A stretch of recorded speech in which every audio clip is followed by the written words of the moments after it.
Muy bien, entonces vamos a empezar. La columna vertebral es una estructura, mejor dicho, es un conjunto de huesos vertebrales constituidos entre 32 a 33 vértebras superpuestas,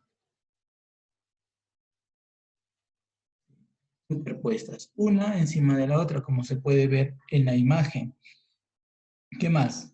La columna vertebral está constituido por 5 segmentos y cada una de ellas van a contener una vértebra característica. Va a tener una región cervical constituido por 7 vértebras cervicales, una región torácica o también denominada dorsal, constituido por 12 vértebras, una región o área lumbar, constituido por 5 vértebras, y una región sacra, la cual es un solo hueso compacto, pero es la unión de 4 a 5 vértebras. Normalmente le dicen, pero pueden encontrar en otros textos como acá dice, 5 vértebras. Es una sola vértebra, es un solo hueso compacto. Y finalmente 4 huesos cóncavos. Ellos van a, una sumatoria de todo esto, lo que va a hacer es tener, como ya les había mencionado, entre 32 a 33 vértebras superpuestas entre sí. Esta columna de vertebral tiene la finalidad de formar dentro de ella un conducto llamado el conducto medular o vertebral. ¿Sí? Y dentro va a albergar a la médula espinal, como lo pueden observar en la imagen. ¿Ya? Aquí tenemos una vértebra y el agujero o el espacio que queda entre estas vértebras, que ya lo vamos a ver más adelante, en este espacio se llama agujero vertebral.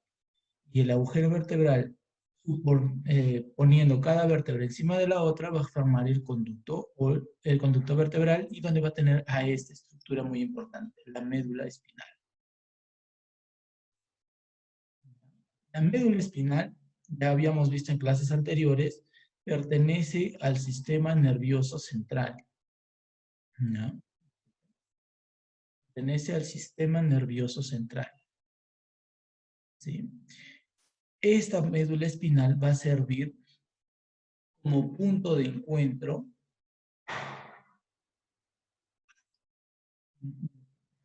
¿de qué? Entre dos neuronas. La primera motoneurona y la segunda motoneurona. La primera motoneurona, ¿recuerdan de dónde venía? ¿O dónde iniciaba? ¿Corteza cerebral? La corteza cerebral, muy bien. ¿Y la segunda motoneurona hacia dónde llegaba? ¿O hacia dónde iba? Es el nervio periférico que se dirige a los miembros superiores o inferiores. Ah, exacto. ¿Ya? Son los nervios periféricos. Son esos. ¿Cuál es la finalidad de esta médula espinal? La finalidad es de transmitir la información que se recibe, puede ser sensitiva o motora, y luego distribuirla hacia el sistema nervioso central, principalmente el cerebro, y luego redirigir esa información, ¿no? Para poder saber o identificar cuáles son los diferentes sensaciones o estímulos que se presentan y generar un movimiento o generar una respuesta. ¿Correcto?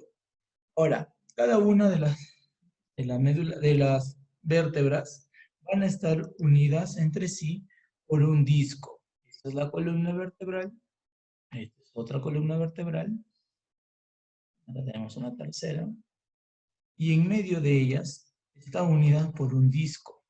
¿Alguien recuerda cómo se llama este disco? Es muy fácil.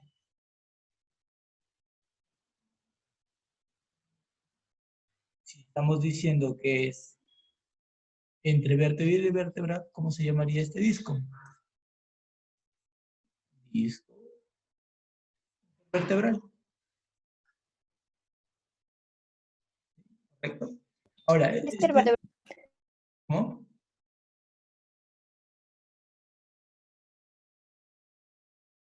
Bueno, continuamos.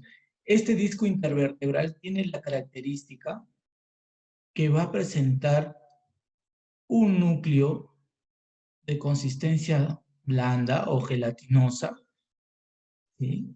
Denominada núcleo pulposo.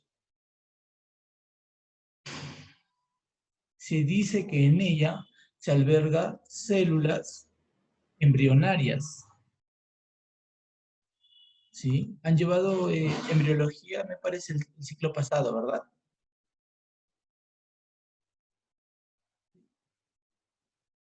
Entonces, más o menos me podrían decir cuáles son las células embrionarias. Hay 3 tipos de células embrionarias principales. ¿Cuáles son? ¿Recuerdan?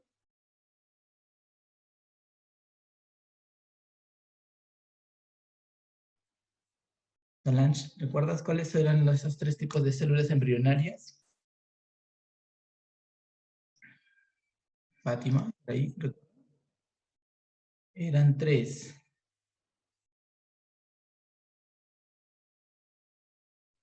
Una ayudadita. Endo, hipo, no sé qué más me acuerdo. Ectodermo. Ectodermo, hipodermo. Mesodermo. Mesodermo, ahí está. ¿Ya? ¿Y el otro cuál era? Dermo, mesodermo. ¿Y el otro? Hipodermo. Hipodermo, no. Eso se subdivide, endodermo. Endodermo. ¿Ya? Son células embrionarias. Y de cada una de estas va a originar cada estructura. Sea músculo, sea huesos. Esas células se dice que están dentro del núcleo pulposo. Ahora, este núcleo pulposo va a estar protegido por un anillo fibroso que va a ir rodeando y va a dar la forma a todo este disco. ¿Ya? Este disco o esta parte se llama anillo fibroso. Anillo fibroso. Este anillo fibroso tiene la característica de que durante las noches va a ingresar agua. ¿Ya? Va a ingresar agua durante las noches, se va a hidratar, va a mantener su consistencia. ¿Para qué? Para que en el día, durante nuestra realización de actividades, esta agua se vaya perdiendo y vaya amortiguando el golpe de cada uno de los pesos que vamos a estar cargando, vamos a estar desplazando, incluido nuestro peso corporal. Por eso es que se prefiere que las tallas de las personas se realicen durante la mañana, las primeras horas de la mañana, porque se tiene una talla más exacta. Durante el transcurso del día la talla disminuye, o disminuirá 10 centímetros, ¿no? Será a lo mucho 1 centímetro o un poquito más, pero eso es por pérdida del agua debido a eso. El anillo fibroso absorbe agua y a la vez también se va perdiendo debido a los movimientos del peso que nosotros vamos a estar haciendo. Correcto. Eso es en cuanto a pequeñas generalidades de la columna vertebral. Ahora, la columna vertebral va a tener características en lo que respecta a curvaturas. Va a haber curvaturas que se van a originar desde antes del nacimiento, antes de nuestra concepción, y que luego van a estar desarrollándose con el transcurso de nuestro desarrollo ya extrauterino o durante nuestro crecimiento. Primero, nosotros tenemos 4 tipos de curvaturas, perdón, 2 tipos de curvaturas. Una de tipo lordosis y una de tipo sifosis. Correcto. Entonces, estas curvaturas lo que van a generar es que permitan nuestra bipedestación y poco a poco vaya manteniendo el equilibrio. Existen 4 tipos de esas curvaturas. Una lordosis cervical, una sifosis torácica, una lordosis lumbar y una sifosis sacra.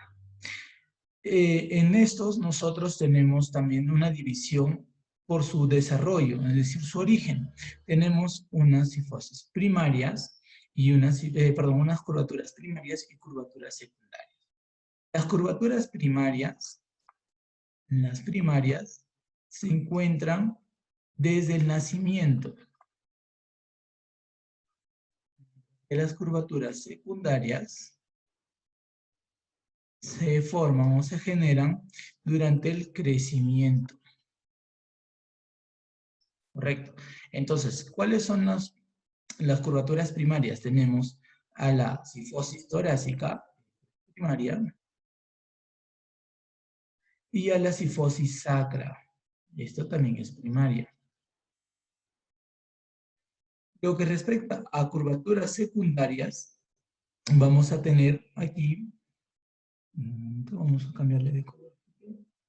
Vamos a tener aquí a la lordosis cervical, que es secundaria, y esto se da los primeros meses de nacimiento. Se desarrolla entre el primer a cuarto mes, algunos autores dicen que hasta el tercer mes. Y esto se da ¿por qué? Porque nuestro niño, que está acá en esta otra imagen, nace con las dos curvaturas. Ya habíamos dicho la cifosis torácica y la cifosis lumbar. Cuando el nene comienza a levantar la cabeza, a hacer una extensión de la cabeza, lo que va a permitir es el desarrollo de esta curvatura. Entonces, se va a ir dando durante los primeros meses de vida, que es el momento en el que comienza a levantarse la cabeza. Eso ocurre entre el primer y cuarto mes de nacimiento. La lordosis lumbar también es una curvatura secundaria y esta se desarrolla a partir de los 12 a 14 meses de vida, cuando el niño comienza a caminar, es decir, dar los primeros pasos. Desde ahí comienza a desarrollarse esta curvatura. Esto cuando hace una extensión de la cabeza. Ustedes tienen hijos o han visto a sus hermanos pequeños, se van a dar cuenta de esto, que a los primeros meses de vida comienza a levantar la cabeza. Y ahí está formando la lordosis cervical. Mientras que la lordosis lumbar se desarrolla cuando comienza a caminar durante sus primeros pasos.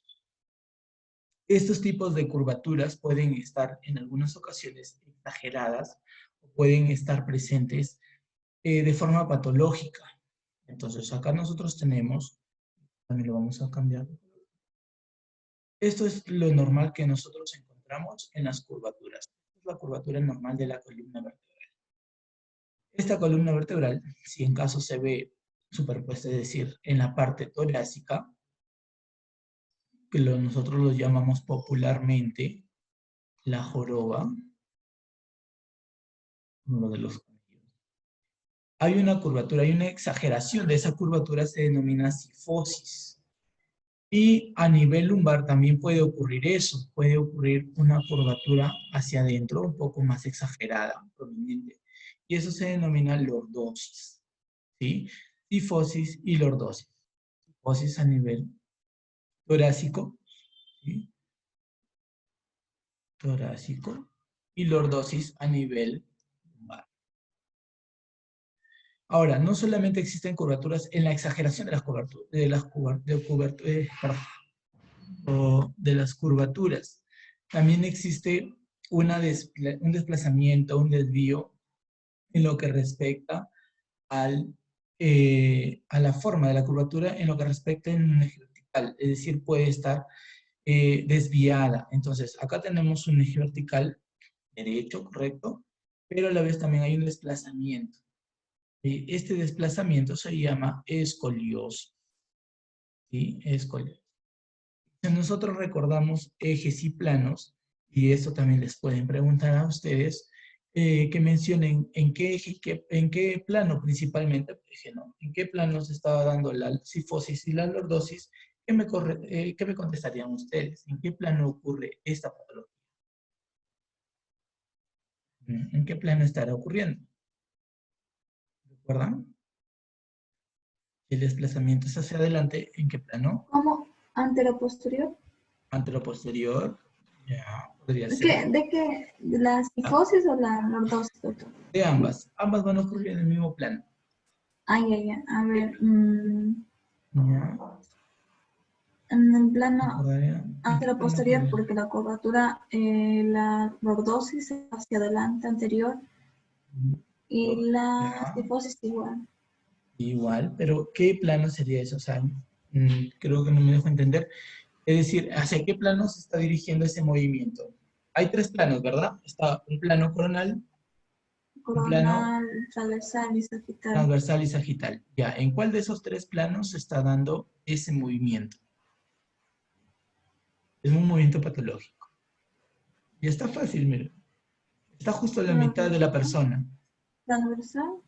Transversal no podría ser. Está justo a la mitad de la persona. ¿Qué plano pasa por la mitad de la persona? Sagital. Ah, sagital. Sagital, muy bien. Sagital. En ese plano está ocurriendo ambos, cifosis y lordosis, ¿correcto? Y la escoliosis se está dando ¿en qué plano? Porque se mueve lateralmente. ¿Qué plano está dándose? Transversal. Transversal. El transversal está por acá. Coronal. En un No. plano coronal, correcto. En eso se está dando el movimiento del desplazamiento. No se confundan plano con eje. Cuando me dicen anteroposterior o longitudinal, se refieren a ejes. Cuando hablamos de planos, y eso lo vamos a recordar acá arribita, cuando hablamos de planos, hay tres, ¿verdad? Un plano coronal, un plano sagital y un plano transversal. Y es aquí donde ocurre el movimiento. Los ejes permiten el movimiento, mas no es el lugar donde ocurre el movimiento. Muy bien. O sea, usted se está refiriendo cómo esta es la imagen, ¿verdad? Exacto. Ah, La imagen, ya. ¿ya? Listo. Entonces, esto le pueden preguntar a ustedes. En tus exámenes les puede venir esto, que mencionen en qué plano está ocurriendo la escoliosis, por ejemplo, ¿no? Y como ya vemos, la escoliosis está en un plano coronal, ¿ya? O la cifosis o lordosis, ahí se pueden confundir, pero no olviden que ambas ocurren en el mismo plano, en el plano sagital. Y las curvaturas también, la edad en la que puede aparecer o el tipo de curvatura, si es primaria o secundaria. Correcto. Entonces, ¿hasta aquí tienen alguna duda, alguna pregunta? ¿No claro eso de acá? Sí, doctor, una pregunta. Sí, Hola, sí, sí. Hola, dime. ¿se me escucha? Sí. Le decía, por ejemplo, la cifosis se está dando en una alteración a nivel torácico, la lordosis a nivel lumbar y Correcto. la escoliosis. Allá, la escoliosis puede ocurrir a nivel torácico o a nivel lumbar. No hay ningún problema, ¿ya? Ahí sí ocurre en ambas. Puede ocurrir en ambas, ¿ya? Lo común es que ocurre a nivel torácico, ¿ya? A nivel torácico ocurre lo normal, ¿ya? A nivel lumbar es un poco común, pero sí ocurre. Ahora, ¿dónde encuentro lordosis? En las gestantes. Mayormente encuentro esto en las gestantes durante el desarrollo del útero. ¿Sí? Muy bien. ¿Qué más? ¿Otra duda, otra pregunta?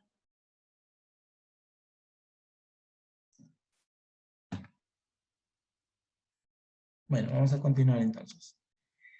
Muy bien, entonces, la columna vertebral ya habíamos mencionado que es una superposición de vértebras. Y cada vértebra tiene una parte característica. Y a esto se denomina vértebra típica, que son características que vamos a encontrar en todas las vértebras, o en la mayoría de las vértebras. Características comunes entre vértebras. ¿Ya? Y en esta distinguimos las siguientes partes. Tenemos un cuerpo vertebral, tenemos unas prominencias que salen de ese cuerpo hacia posterior, esto es anterior, esto es posterior, ¿sí? Tenemos un cuerpo vertebral, unos pedículos, a la vez también unas apófisis articulares o también llamadas carillas articulares, ¿sí? Y una lámina. Todo esto que he mencionado, pedículo, apófisis articulares que pueden ser superiores o inferiores, y la lámina van a formar lo que se denomina arco vertebral, ¿ya? También se presenta dos prominencias que salen de forma lateral y de forma posterior. En la lateral tenemos las apófisis transversas y en posterior las apófisis espinosas. Y dentro de ella presenta un agujero. Aquí, el agujero vertebral. El agujero vertebral, donde se va a quedar ubicado la médula espinal. A la vez también presentamos, durante la superposición de vértebras, otro agujero de suma importancia. Y eso lo voy a esquematizar acá. ¿Ya? Ese agujero se denomina agujero de conjunción, que es este de aquí. Este de acá. Agujero de conjunción. Y este agujero de conjunción va a estar delimitado por anterior, en esta parte, los cuerpos vertebrales. Superior, es decir, aquí se va a encontrar el borde inferior, ¿sí?, del pedículo superior, del pedículo de la vértebra superior. Y en esta parte inferior se encuentra el borde superior. ¿Pero de quién? Del pedículo inferior. Y su límite posterior va a estar dado, en esta parte de acá, ¿por quién? Por las carillas articulares de las vértebras. ¿Qué contiene este agujero de conjunción? Este agujero de conjunción va a contener, o mejor dicho, por ahí van a atravesar las raíces nerviosas de la médula espinal. La médula, a través de este agujero, van a salir de esta forma. Y luego va a estar el nervio saliendo. ¿Sí? Si tenemos una imagen anterior, aquí lo pueden observar de otra manera, de una vista superior. Esta zona de acá, de color, esta zona de acá es el agujero de conjunción. Como pueden ver, es de donde salen las raíces nerviosas. Esas de ahí, el agujero de conjunción, y eso también preguntan mucho, porque a ese nivel si ocurre una hernia discal, puede comprimir el nervio y generar pérdida de la sensibilidad o pérdida motora de alguna estructura. Puede ser a nivel del miembro superior o del miembro inferior. ¿Ya? Y acá en el otro esquema encontramos una vértebra. Esta es una vértebra torácica donde podemos distinguir sus partes. Por ejemplo, ya habíamos mencionado el cuerpo vertebral, que es toda esta zona. El cuerpo vertebral, ¿sí?, que es grande, dependiendo de la zona también. Las lumbares son las que tienen el cuerpo más grande. Las cervicales tienen el cuerpo más pequeño. Encontramos también las apófisis transversas, las apófisis espinosas, pueden ver. Encontramos estas carillas articulares superiores, hay otras inferiores a nivel inferior de esta vértebra. Encontramos también las láminas y los pedículos. ¿Cuál era la que salía? El pedículo, ¿verdad? Aquí encontramos el pedículo. El pedículo y la lámina es esta porción de acá, la lámina. En una cirugía de médula espinal lo que cortamos son estos, las láminas para poder llegar hacia la médula espinal. Eso es en cuanto a una vértebra típica. Ahora, hay vértebras atípicas, se denominan así porque son vértebras que tienen una característica única y no lo comparten con ninguna otra vértebra. Y estas características de estas vértebras van a estar ubicados dependiendo de la zona. Si nosotros hablamos de a nivel cervical, como vértebras atípicas, presentamos a la C1, o también denominado, ¿cómo se llama? Fátima, ¿recuerdas? ¿Cómo se llamaba? Atlas. Atlas, muy bien. Tenemos Atlas. Atlas, correcto. La C2, Saraí, ¿recuerdas cómo se llama la C2? Axis, ¿verdad? El axis, la C2 es el axis, ¿ya?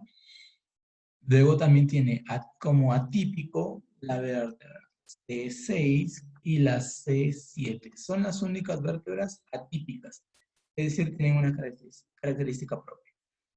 Vamos a ver, esta es una vértebra C1 o Atlas. ¿Qué contiene? Como pueden ver, no tiene cuerpo vertebral. carece de un cuerpo vertebral. Lo que sí presenta son arcos. Tenemos un arco anterior, todo esto, y un arco posterior, que es esto. En el arco anterior se encuentra una fosita dentaria, se le denomina así. ¿Quién va a ir ahí? El diente del axis, que es la vértebra del C2. Ajá. Exacto. ¿Ya? Fosita dentaria. También tiene esto de acá, que es una carie articular muy grande, para que se articule con un hueso en la parte El superior, occipital. con el hueso occipital. Correcto. ¿Qué más? Tiene una pequeña prominencia aquí, no tiene una apófisis espinosa, pero tiene una pequeña prominencia llamada tubérculo posterior. ¿Ya? Tiene unas apófisis transversas, como lo pueden ver, no tan desarrollada, es más plana y no termina en punta, termina en una forma cuadrangular. Y esto es lo importante que tienen que conocer, el foramen transverso o agujero transverso. Esto tiene una importancia clínica porque... Doctor, eso, Dígame. el foramen transverso, van a tener siempre las vértebras atípicas, ¿Cómo? o es característica tan solo del atlas. Ya. Sí. Esa foramen transverso o agujero transverso lo presentan todas las vértebras cervicales, nada más, solo las cervicales.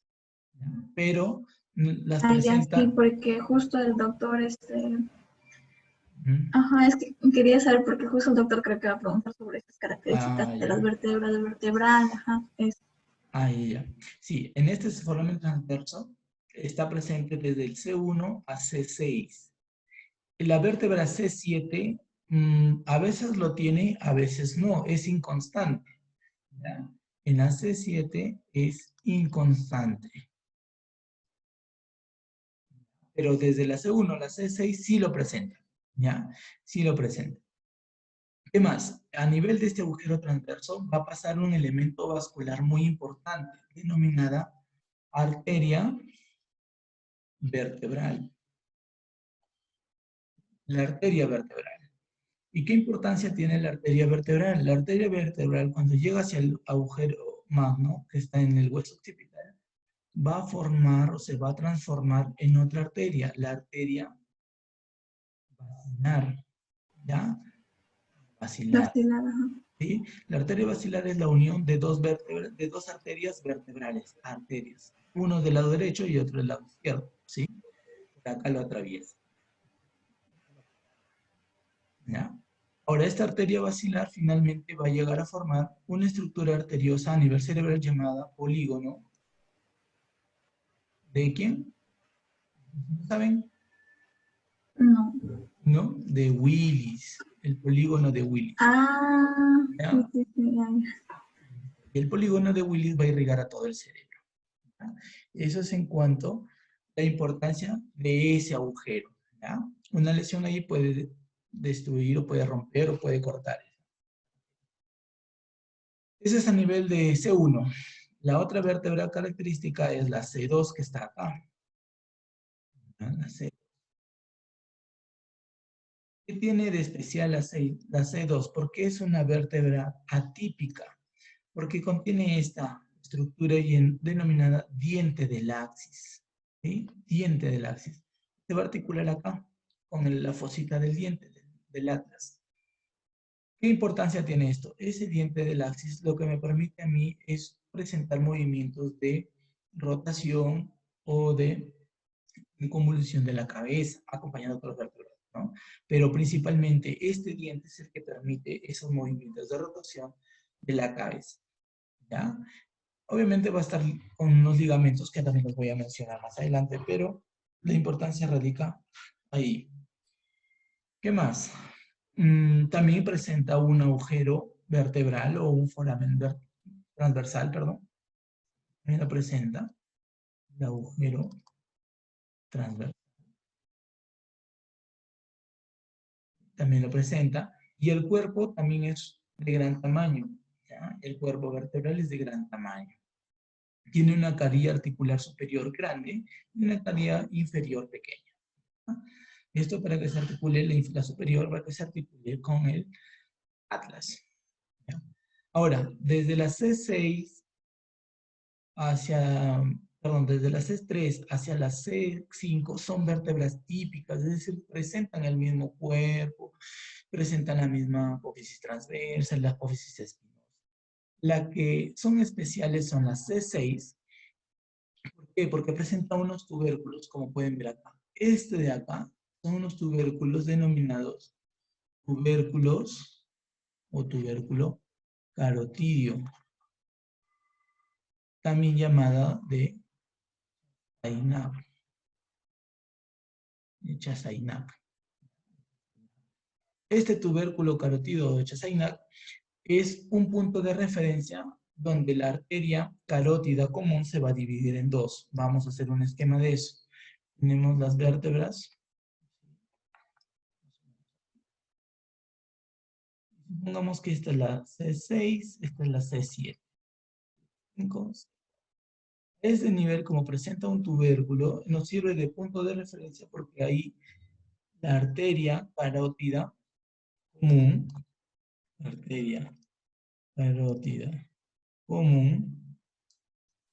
se va a dividir en dos partes, en una carótida externa y en una carótida interna. La arteria carótida interna, este viene a ser la arteria carótida externa. Esa es la importancia. Bueno, a ese nivel se va a dividir estos dos. Por eso se denomina tubérculo carotidio. No olvidar que la carótida interna va a irrigar todo lo que es el cerebro. Ya se va a unir con la arteria basilar para formar el polígono de Willis. En cambio, la arteria carótida externa lo que va a hacer es brindar oxígeno o nutrición hacia las estructuras óseas, pero externas, es decir, al neurocráneo y al viscerocráneo, pero por la parte externa. ¿Ya? Esto es de característico de la C6. Y la C7 tiene algo más especial. La C7 presenta una apófisis espinosa de gran tamaño. ¿Ya? Es la única característica importante.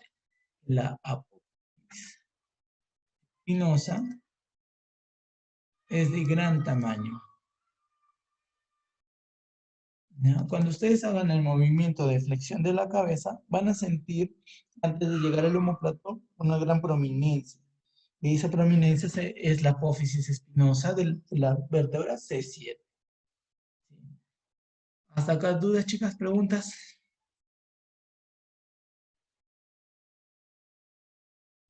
Bueno, como no hay ninguna, entonces vamos a continuar.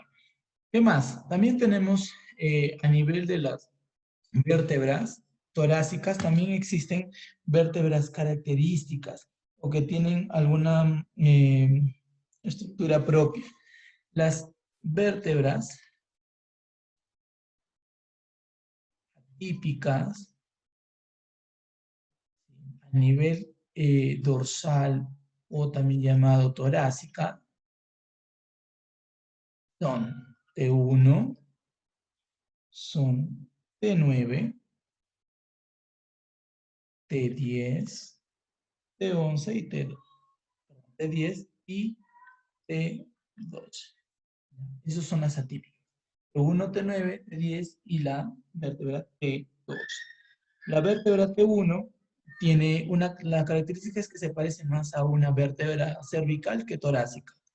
Es decir, presenta casi las mismas condiciones, las mismas características, pero tiene solamente una canilla articular completa. Eso significa que a nivel torácico las vértebras, ¿sí?, van a presentar carillas articulares extras para las costillas.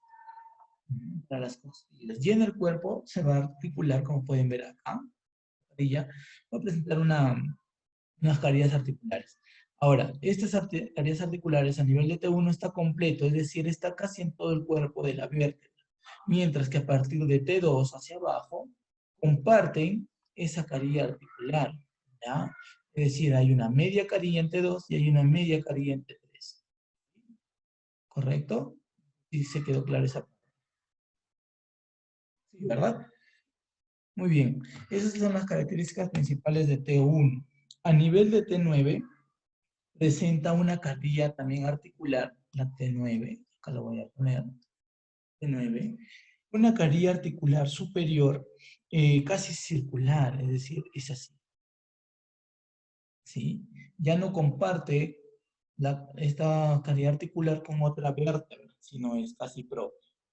La T10 lo que presenta también es una sola carilla articular.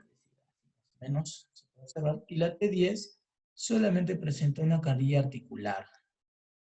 ¿Para qué? Para las últimas costillas, principalmente la costilla 10. ¿Ya? Una carilla articular. Y la articulación 12 se parece casi también a la 11, es atípica, pero más se considera la 12. Lo que presenta ya son procesos mamilares. ¿Qué es un proceso mamilar? Es esto de acá, esta estructura mamilar.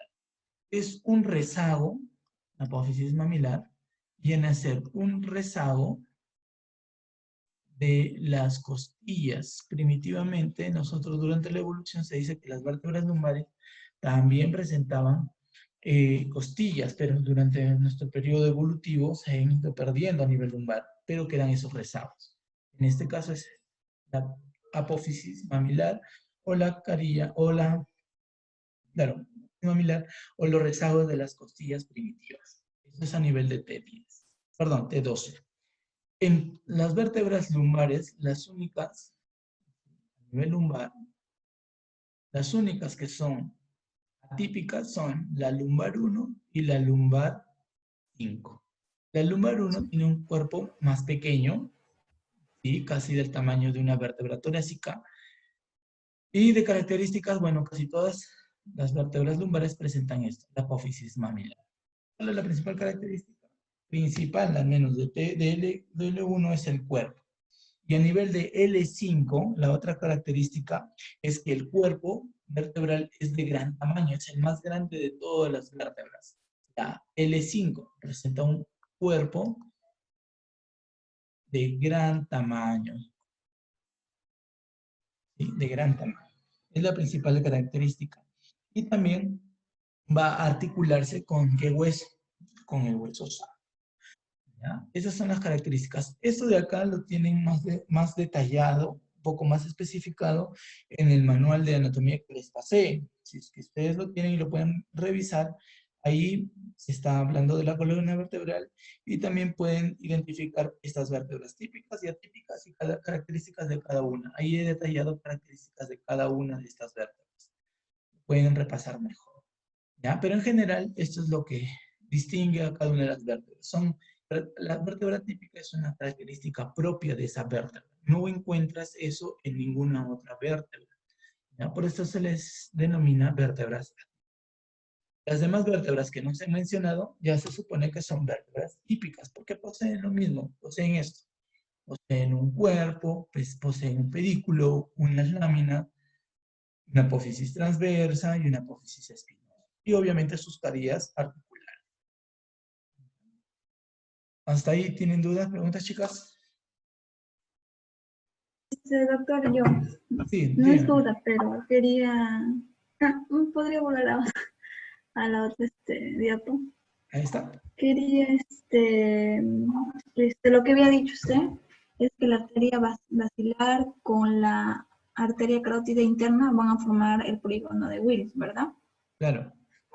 Ya, y la carótida externa va a irrigar al viscerocráneo y al neurocráneo. La externa. ¿Verdad? Y espero por la parte de afuera, Ah, no por dentro. ya, doctor, Ya. eso quería. Ya, Ya, doctor, como gracias. vamos aclarando, mira. Llega así. Acá vamos a dibujar. Esta es una arteria vertebral. Se une con la otra arteria vertebral. Al unirse, va a ir ascendiendo por la porción basilar del hueso occipital. Entonces, esta arteria es la arteria vertebral. Se va a unir con la otra arteria vertebral y va a formar la arteria basilar. La arteria basilar va a emitir sus ramitas, ¿no? Para el cerebelo y otras estructuras. Una vez que llega hacia la parte central casi de la... va a unirse con la otra arteria, que es la arteria carótida interna. La arteria carótida interna, cuando nace en su división, va a pasar unos segmentos llamados, todos estos segmentos denominado sifón tiroideo, carotidio.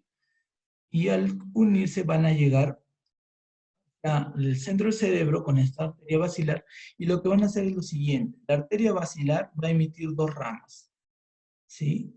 Que son las cerebrales posteriores. Esta es la arteria, esta es la arteria basilar, para que no se confundan. Y va a dividirse en dos, la arteria comunicante posterior, así se denomina, ¿ya?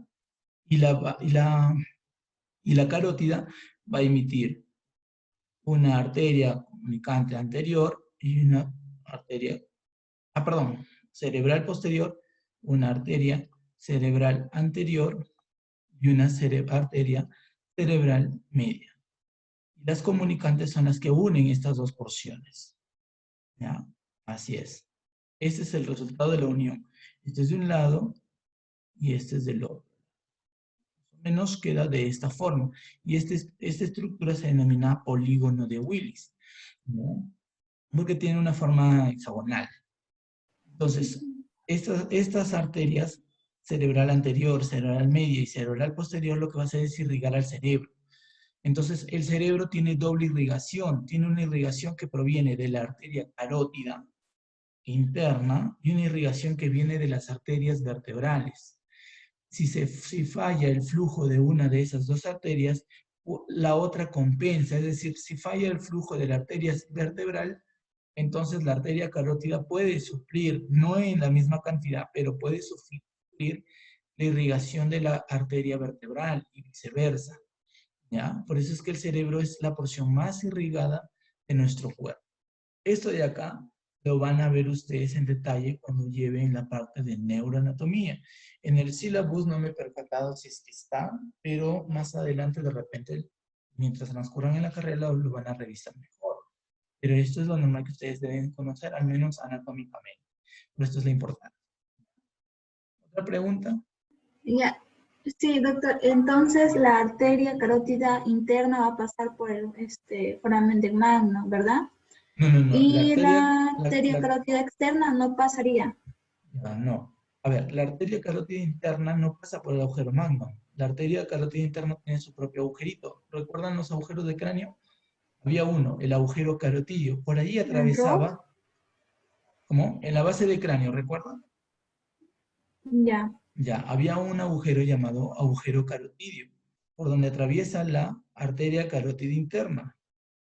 La única que va a atravesar por el agujero magno es la arteria vertebral. Es la única. O las arterias vertebrales, ¿no? De ambos lados. No se confundan. La carótida interna no pasa por el agujero magno. ¿Ya? No pasa. Entonces la arteria carótida pasa en la fosa medial. En la fosa craneal media, así es. Por ahí hay un agujero llamado el agujero carótido y ahí atraviesa la arteria carótida interna. Ah, ya, yo me estaba confundiendo que la carótida interna se juntaba con la arteria basilar para que se pueda formar el polígono de Willis. Claro, o sea, sí se une. Ajá, lo sí había se entendido de forma. esa forma. Ya. No, o sea, sí se une, pero no se une en el hueso occipital. Un error. Más o menos lo hace a nivel de la silla turca. A ese nivel les está ocurriendo la unión de esas dos arterias. Ah, ya, doctor, gracias. Muy bien, continuamos entonces. Ya estamos casi en lo último de columna vertebral. Acá podemos ver el hueso sacro. Es un hueso compacto, es un único hueso que está formado por 5 huesos sacros fusionados entre sí, ¿ya? Lo característico de este hueso es que presenta unas alas del sacro, estas prominencias, un relieve óseo muy importante a este nivel, ¿sí? Llamado promontorio, ¿ya? Señorita Solans, ¿puede decir por qué es importante el promontorio? Tiene una importancia clínica, o en una evaluación clínica.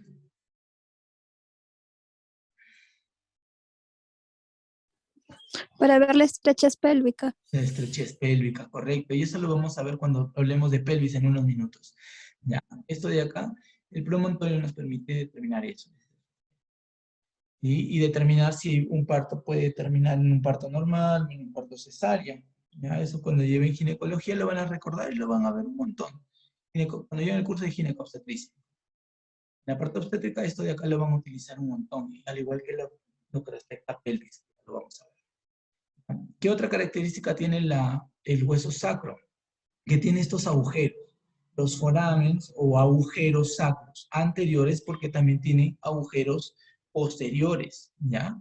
Por donde van a salir los filamentos o las raíces nerviosas a nivel sacro para formar unas estructuras nerviosas llamadas plexo sacro, ¿ya? Plexo. Y el plexo sacro viene a ser la unión de varias raíces nerviosas para formar un gran nervio y llegar hacia zonas, en este caso, del miembro inferior. Otra característica del hueso sacro es que va a presentar un conducto o una fosa que está empezando a este nivel y termina a nivel del hiato sacro. ¿Qué es el hiato sacro? El hiato sacro viene a ser una depresión de la quinta vértebra sacra. ¿Sí? Vértebra sacra. Una depresión. ¿Ya? Es decir, iba a formar una especie de arco. ¿Qué más? Va a contar unas crestas sacras, unas medianas, unas laterales. Y también, si ustedes observan la imagen de la derecha, acá podemos nosotros ver el canal sacral o el conducto sacro, toda esta parte. En este conducto sacro no está pasando la médula espinal, obviamente. La médula espinal termina a nivel de L1, L2 aproximadamente. A este nivel está pasando unas raíces nerviosas que vienen desde arriba para que puedan salir por los agujeros sacros. Pueden ser anteriores o posteriores. ¿Sí? Son parte de la denominada cola de caballo, que viene desde arriba. La cola de caballo es la porción última de la médula espinal, que es esta de acá, esta es la médula espinal, y por ahí van a salir unas estructuras nerviosas que se dirigen hacia abajo. Esto es la denominada cola de caballo.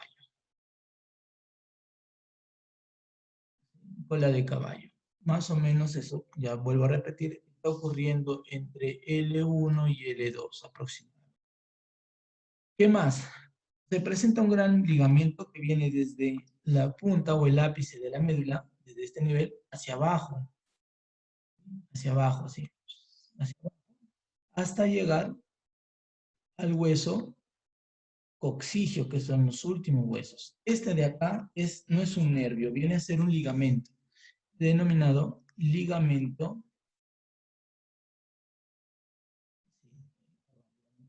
llamado filum terminal. Filum terminal. El filum terminal. Filum terminal. Esos son los ligamentos. En sí no es una parte nerviosa, viene a ser una extensión de la médula que va hacia el hueso sacro. Esa parte. El filum terminal tiene una parte interna, que es todo lo que está dentro del conducto sacro, y una parte externa que ya sobresale a nivel del hiato sacro hacia el hueso coxígeo o hacia los coxis. ¿Sí? Si más o menos lo vemos por acá, va a salir así, por esta parte. Filum terminal, esta es la porción externa y todo lo que está dentro, ¿sí? ¿Ya? En cuanto a huesos, sacro.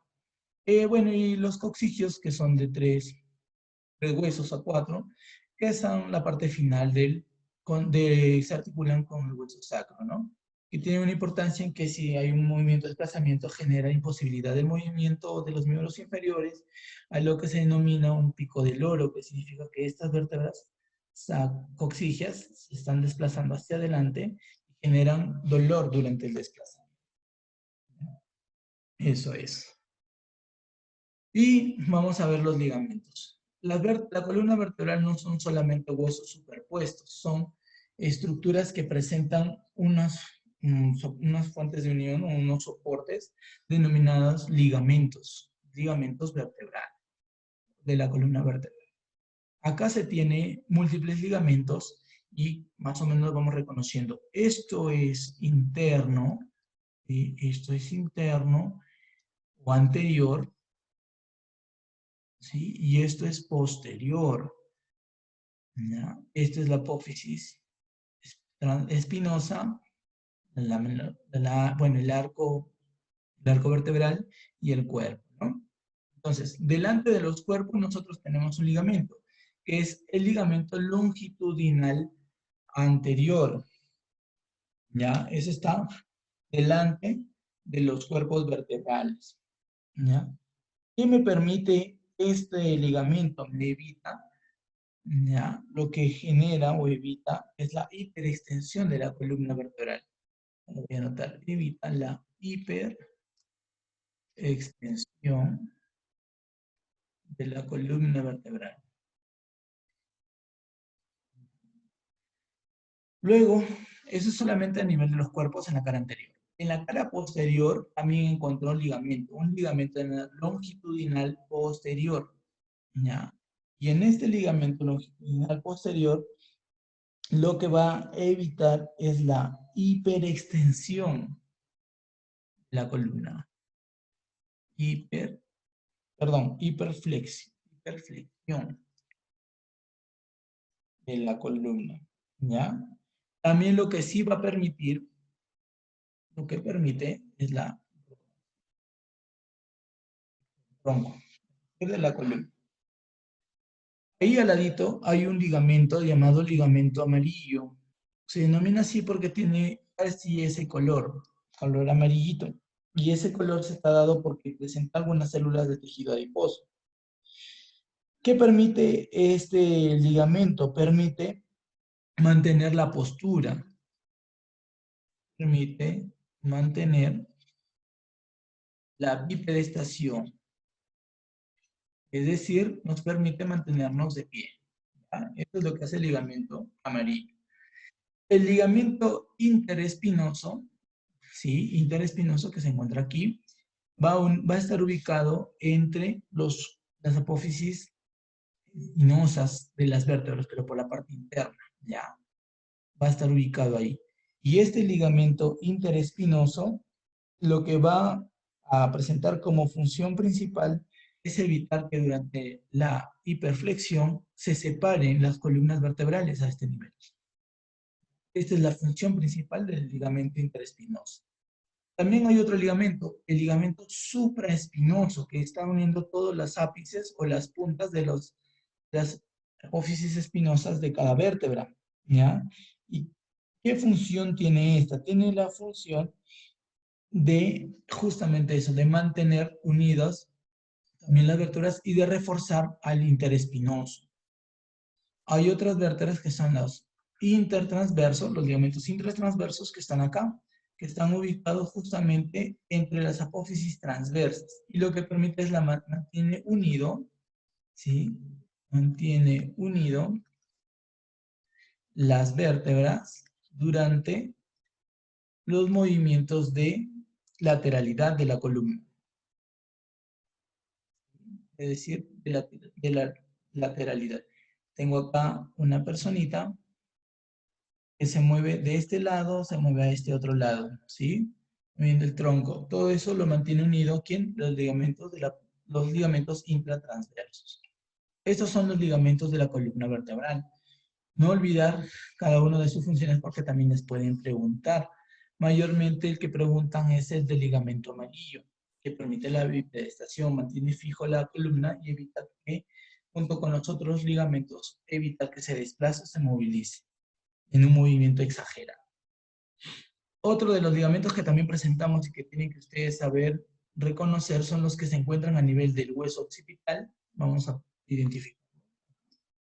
Esto es el hueso occipital. Tengo acá al C1 o atlas y al C2. Y tengo estos ligamentos llamados los ligamentos cruciformes. ¿Ya? Los ligamentos cruciformes. Nosotros hacemos un pequeño esquema, más o menos vendría así. Este es el agujero magno y hueso occipital. Más o menos sería la vértebra C1 cortada. Estoy cortando acá la lámina posterior. Y el hueso atlas, que viene así de esta forma. Perdón, axis, que viene así de esta forma. ¿Ya? Más o menos así sería. Es una vista. Una vista posterior. Tengo acá el diente del axis, el cuerpo del axis, el arco anterior del hueso C1 o atlas. Y este es el hueso occipital. ¿Ya? Ahora, aquí nosotros presentamos la siguiente característica. Tenemos a estos ligamentos, los famosos ligamentos cruciformes.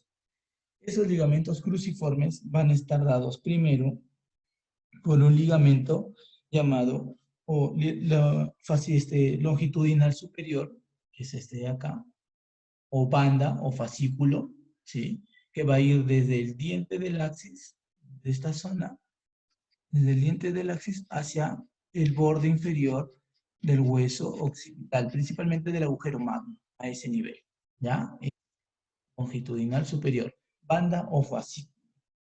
Luego tenemos otros que salen de los cuerpos, del cuerpo del axis, y se dirige hacia los arcos del axis. Entonces esos son los ligamentos transversos del axis. ¿Ya? Más o menos. Perdón, no del axis, va desde el diente del axis hacia los arcos del atlas. De esta forma. Este es el ligamento superior o la fascículo superior. Este es el lateral o transverso del atlas. Y hay otro que se dirige hacia abajo, desde el diente hacia el cuerpo del axis. ¿Ya? Y esto viene a ser el fascículo o banda longitudinal inferior. Y esto completa los ligamentos cruciformes. Hay otro ligamento que se llama ligamento apical, que está dando también desde el diente del axis, y esto lo voy a dibujar nuevamente, esta parte. Aquí va desde el diente del axis hacia el borde del agujero magno, que se encuentra posterior a la banda o fascículo longitudinal superior. Y ese ligamento se denomina ligamento apical, que va solamente desde la punta del diente del axis hacia el borde del agujero magno. Pero desde la punta. Ligamento apical. ¿Ya? Algunos autores lo consideran dentro de los ligamentos cruciformes, otros solamente consideran estos tres que ya he mencionado. Se denomina cruciforme porque, como pueden ver, tiene una forma de cruz. ¿Ya? ¿Qué permite este ligamento? Me permite la rotación de la cabeza, los movimientos principalmente de lateralidad también de la cabeza, con los movimientos que se dan gracias a estos ligamentos. Evita que se separen los huesos y se mantenga en su sitio durante el desplazamiento de la cabeza hacia esa acción. Vuelvo a repetir, de rotación y de lateralidad. Cuando una persona, si ustedes han visto en las películas, le rompe el cuello, lo que está haciendo es justamente esto, romper el axis y romper estos ligamentos. Y la persona se desnuca y muere. ¿Por qué? Porque se astilla y también corta la médula espinal. Entonces la persona llega a morir. Justamente esto. Y esto también es otro de los movimientos que se da en un accidente de tránsito. Si una persona se lesiona el axis, lo que va a generar es lesión de estos ligamentos.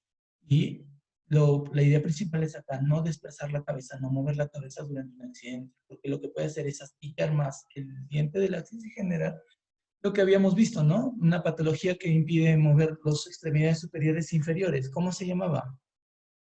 Saraí, ¿recuerdas cómo se llamaba? Cuando no movilizo las extremidades superiores e inferiores. ¿Qué plejía era?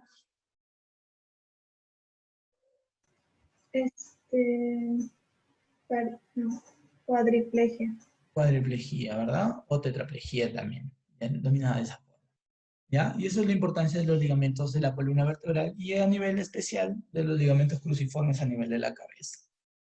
¿Ya, chicos? Hasta acá tienen dudas, preguntas, porque hasta ahí hemos terminado lo que respecta a columna vertebral.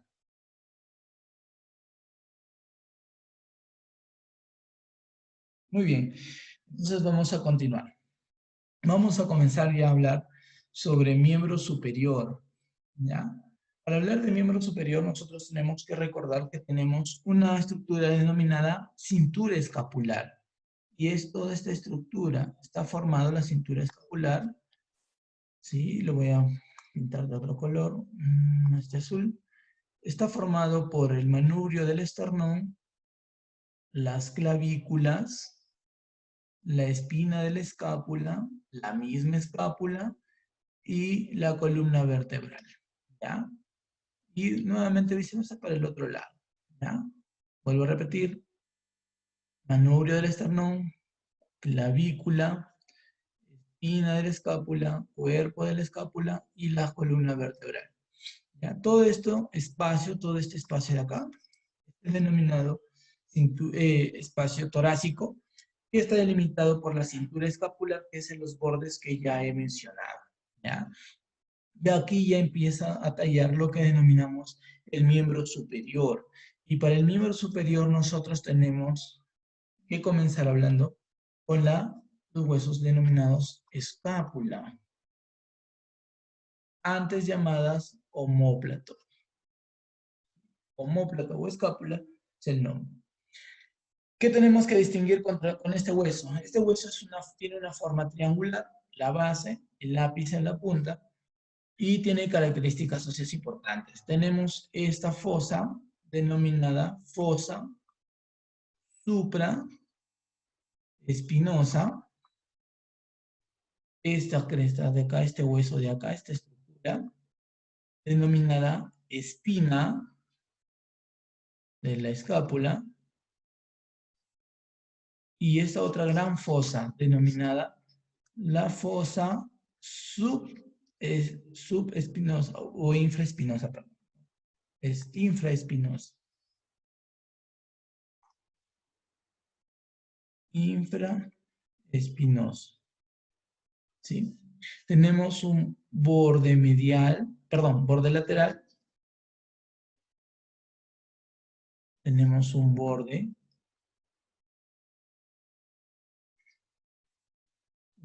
medial. Tenemos un ápice. Y tenemos un borde superior.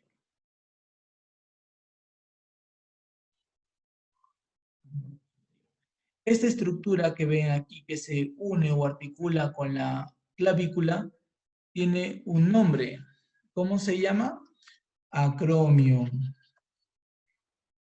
de la escápula. El acromio de la escápula. Y eso lo pueden palpar ustedes en su hombro. Ese hueso que lo pueden palpar, ese es el acromio de la escápula que se está uniendo con la clavícula. ¿Qué más? ¿Qué más tiene esto? En una cara anterior, aparte de la espina, que es esta parte, o este es el acromio, que se une con la clavícula aquí, tiene esta otra prominencia ósea, este de acá, la llamada apófisis coracoides. Coracoides. Y esta otra gran fosa llamada fosa escapular. La fosa escapular. Y esta otra estructura es la llamada cavidad glenoidea. Y la cavidad glenoidea me permite articular ¿con quién? Con la cabeza del hueso húmero. Si recordamos articulaciones, ¿qué tipo de articulación es la articulación glenohumeral? Es decir, el húmero con la cavidad glenoidea del omóplato. ¿Qué tipo de articulación era? Si decimos por su forma articular. ¿Cuál? De atrás o sinovial móvil. O sinovial o móvil. Y por su cavidad articular tenía una forma.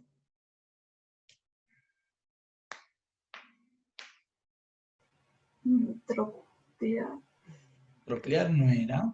No. Geraldine, ¿te acuerdas?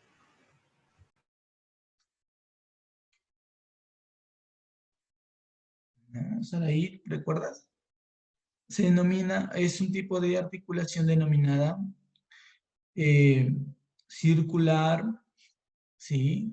O esférica, que me permite desplazamiento en todos los ejes y planos, ¿ya? Es un tipo de articulación esférica. Estas son las partes que presenta la escápula, ¿ya? Y en cada una de ellas van a haber músculos que se van a insertar. Por ejemplo, en la fosa supraespinosa se va a insertar un músculo llamado el supraespinoso. En la fosa infraespinosa, el músculo infraespinoso. Al igual que en los bordes, también hay músculos que se van a insertar, ¿ya? Y que van a ser de suma importancia en los movimientos del miembro superior y también de la respiración. Y eso lo vamos a ver cuando veamos músculos del tórax y del miembro superior. Al igual que en la apófisis coracoides, también se está insertando los músculos, pectoral mayor, la cabeza corta del bíceps, el coracobraquial. son músculos que se insertan ahí. La fosa escapular, el músculo subescapular. Eso lo pueden ver también en una lista que se les va a mandar. Y también lo pueden ver en el manual que les he pasado, que cada uno de ustedes ya lo tiene. Ahí hay una lista donde están las estructuras con sus diferentes, los diferentes relieves óseos con los músculos que van a estar insertándose en ese nivel. Porque eso de ahí les van a preguntar a ustedes. Una de las preguntas que les pueden hacer es dónde se inserta el músculo infraespinoso y obviamente se tiene que ubicar en la fosa infraespinosa, ¿ya? Eso es poco a poco lo van a ir conociendo. ¿Sí, Fátima?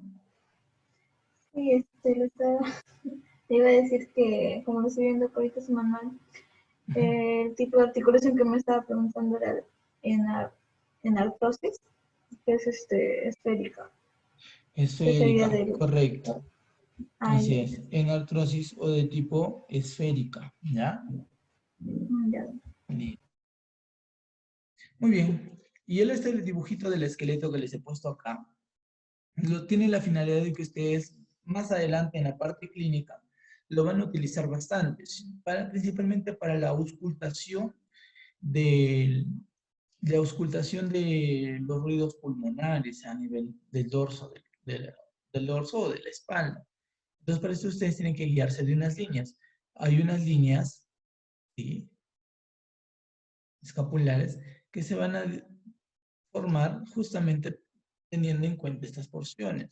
Por ejemplo, si tengo en cuenta el ángulo supero interno, porque está interno, va a generar este de acá. Mejor dicho, desde acá.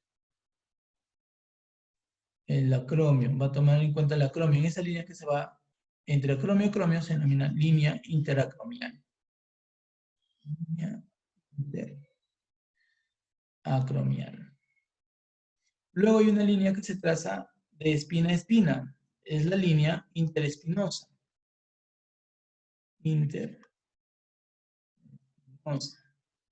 Y la línea que va desde los ápices del hueso omóplato o escápula se denomina línea inter. ¿Sí? ¿Y qué me genera esto? Acá yo puedo, en el espacio que queda entre la columna vertebral y la escápula, en estos espacios yo puedo auscultar con el estetoscopio los ruidos pulmonares y se escuchan de mejor forma si el paciente está en posición sentado y genera una flexión de la cabeza, es decir, une el mentón con el pecho, ¿ya? Y en esa posición pueden ustedes palpar estas estructuras, determinar estas líneas y con el estetoscopio ir escuchando los ruidos pulmonares.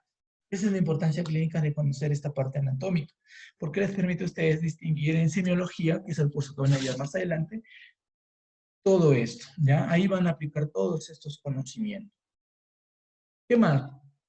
Tenemos al miembro superior, el húmero, ¿ya?, que va a articularse con la escápula, que también tiene unas partes importantes. Acá nosotros tenemos la cabeza del húmero y tenemos dos prominencias óseas que están aquí.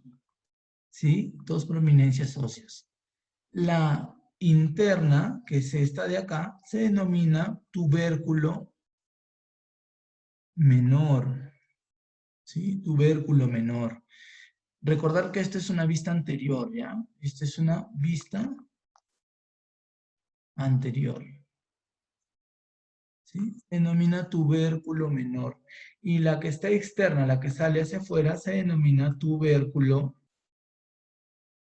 mayor. Antes se les denominaba de otra forma. Al tubérculo menor se le llamaba troquín. Mientras que al tubérculo mayor se le llamaba troquínter. Troquínter. Con estos dos nombres les pueden preguntar. Si es un profesor viejito, les puede preguntar como troquín o troquínter. Y si es un profesor joven, les puede preguntar como tubérculo mayor o menor. ¿Qué más? También tenemos este surco que ven ustedes acá, esta prominencia, este surquito que está entre los dos tubérculos, que se denomina surco intertubercular. O antes llamado corredera bicipital. Corredera bicipital. ¿Qué más? También se tiene esta línea que une, que une la cabeza del húmero con el cuerpo y se denomina cuello anatómico. ¿Sí? Cuello anatómico del húmero. Acá está. Pueden ver mejor esta línea de acá. ¿Ya? También hay otra línea, y esta es una línea imaginaria que se traza justo debajo de los tubérculos, denominada cuello quirúrgico, que es el lugar donde ocurren la mayor cantidad de lesiones en una fractura de húmero a nivel del tercio superior, a nivel del cuello quirúrgico. Y esto de repente ustedes lo han visto en sus casos clínicos de los primeros días, de las primeras semanas, que se fracturó esta porción en un tercio superior del húmero. Justo se lesiona el cuello quirúrgico. ¿Y qué importancia tiene? A nivel del cuello quirúrgico está pasando un nervio, el nervio axilar. Justo lo está rodeando el nervio axilar. Y el nervio axilar lo que va a hacer es inervar el músculo deltoides y va a permitir el movimiento de ese músculo. Si se altera, el deltoides deja de funcionar y la persona deja de hacer el movimiento de abducción, ¿ya? Esto es importante. Cuello quirúrgico es el lugar donde mayormente ocurren las lesiones. Luego viene el cuerpo, presenta acá una tuberosidad o una prominencia llamada tuberosidad deltoidea. Hasta aquí va a llegar el músculo deltoides que viene desde arriba, desde el hombro hasta esta deltoidea. Luego, ¿qué más está presentando el hueso húmero? ¿Ya? Está presentando estas estructuras sobresalientes llamadas epicóndilo. ¿Ya? El lateral se llama epicóndilo lateral, obviamente, y tenemos al epicóndilo medial. El epicóndilo lateral antes también tenía otro nombre. Antes se le llamaba solamente epicóndilo. Mientras que el epicóndilo medial antes se le decía epitrócleo. ¿Ya? ¿Por qué? Porque justamente hay unas estructuras aquí a nivel del codo que tienen esa forma. Por ejemplo, acá tenemos el cóndilo del húmero. Este sí es el cóndilo. Y obviamente como está arriba se denomina epicóndilo. Tenemos al cóndilo que tiene una forma casi como huevo, ovoidea. Y acá tenemos a la tróclea. A la tróclea del húmero, que es esta parte como forma de ganchito o un reloj de arena. Tiene casi esa forma, la tróclea. Y esto de acá permite movimientos también. Y eso ya han visto ustedes en articulaciones enartrógicas, condilias, trocleares, por la forma de la carilla articular. Ustedes lo van a revisar a más detalle. También encontramos esta fosa, de acá. Esta fosa se denomina fosa coronoidea. La fosa coronoidea. Y ahí va a llegar a articularse la porción del húmero, del del cúbito, que va a llegar en los movimientos de flexión. Hasta ahí llega. ¿Ya? Ese es en una vista anterior. En una vista posterior, ¿sí? Podemos distinguir acá el tubérculo mayor, o también llamada troquínter. Encontramos el cuerpo del húmero y este pequeño surco de acá. Este surco es el denominado surco radial. Y a ese nivel pasa el nervio radial. ¿Qué más? ¿Qué encontramos de importante a nivel de este surco? Perdón, de esta cala del húmero. También encontramos la fosa, esta otra fosa, olecraniana. Fosa olecraniana. ¿Dónde se va a unir al olecrano del húmero para formar la articulación del codo? Más o menos viene de esta forma. ¿Ven? Cuando hay movimientos de flexión, el olecrano del húmero, del cúbito, va a unirse a esta fosa, a este espacio del húmero para generar el movimiento de...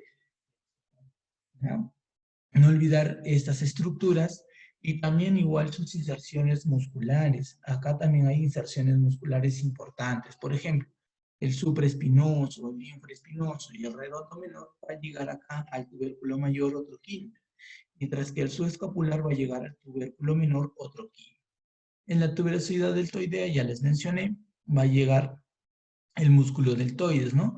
Y por el surco intertubercular o bicipital va a pasar el tendón largo o el tendón de la cabeza larga del músculo bíceps.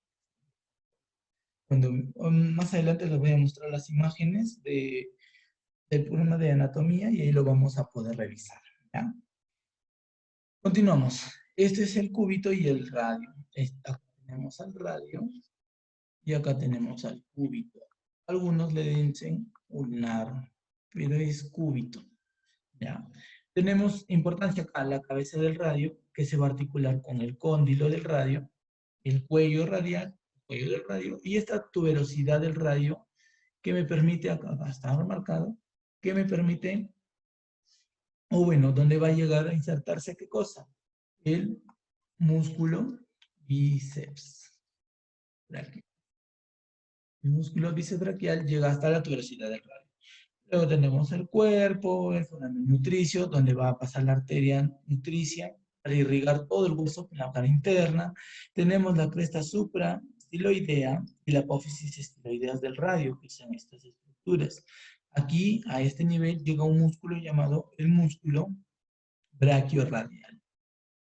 Braquio, que proviene desde el húmero, desde el epicóndilo hacia abajo, ¿verdad? Apófisis estiloideas del radio. En el hueso cúbito lo importante señalar es la escotadura troclear, ¿sí? Que es esto. O también en la parte posterior, denominada olecrano. Y el olecrano, como ya habíamos visto, aquí se va a unir con la fosa del olecrano durante los movimientos de flexión, como están viendo aquí. Tenemos el hueso, el radio, el cúbito y acá está el olecrano, ¿sí? Que se está uniendo en los movimientos de flexión, más o menos para que quede de esta forma, en este desplazamiento del miembro superior. Tenemos la tuberosidad del cúbito que va a estar articulándose con la tuberosidad del radio y esta escotadura radial que es el punto de unión o de articulación de la cabeza del radio.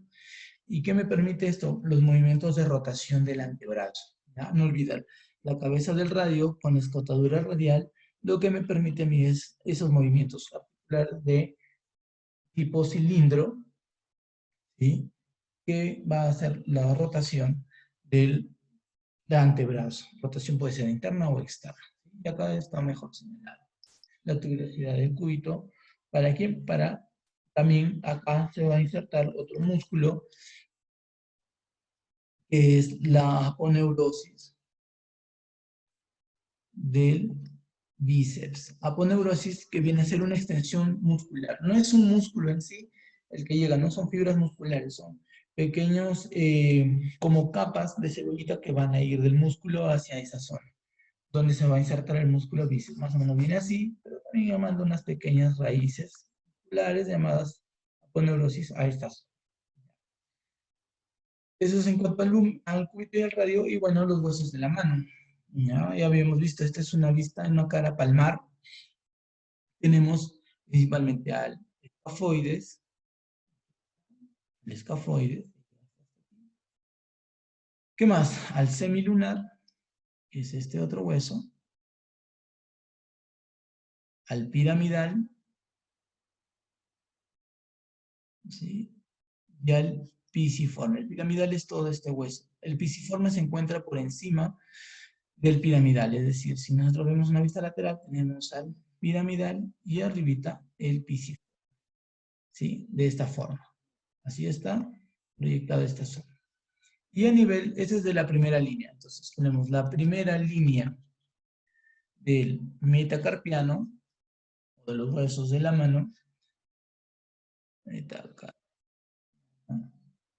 Tenemos al escafoides, semilunar, piramidal y pisiforme. ¿Sí? Pisiforme. La segunda línea está compuesta por ¿quiénes? Por el músculo, perdón, por el hueso trapecio, es esto de acá, el trapecio, está unido con el hueso trapezoide. ¿Qué más? El hueso grande, el más grande de la mano. Y este otro hueso denominado gancho. ¿Sí? Perdón, ganchoso. Todo este hueso es ganchoso. Para que no se pierda. Vuelvo a repetir. Primera línea, en la segunda línea tenemos el trapecio. Trapezoide. Tenemos el hueso grande. Y al hueso gancho. Y el hueso ganchoso tiene una pequeña prominencia, es algo así más o menos, de esta forma. Este es el hueso ganchoso. Tiene este relieve que se denomina gancho del ganchoso. Gancho del ganchoso.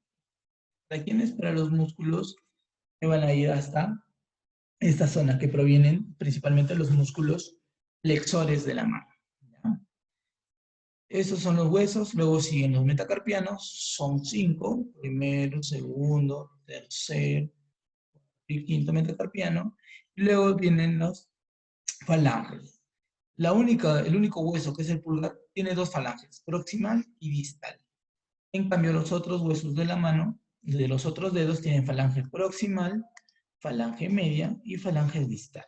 Antes las proximales se llamaban solamente falanges. Las falanges medias se le llamaban falangina y a las falanges distales, falange. Y lo van a encontrar de repente en libros antiguos de texto de anatomía. ¿Ya? Falange, falangina, falangina. Y estos son todos los huesos del miembro superior. ¿Acá tienen alguna duda, chicas? ¿Preguntas? Porque vamos a pasar a otro tema. ¿Dudas?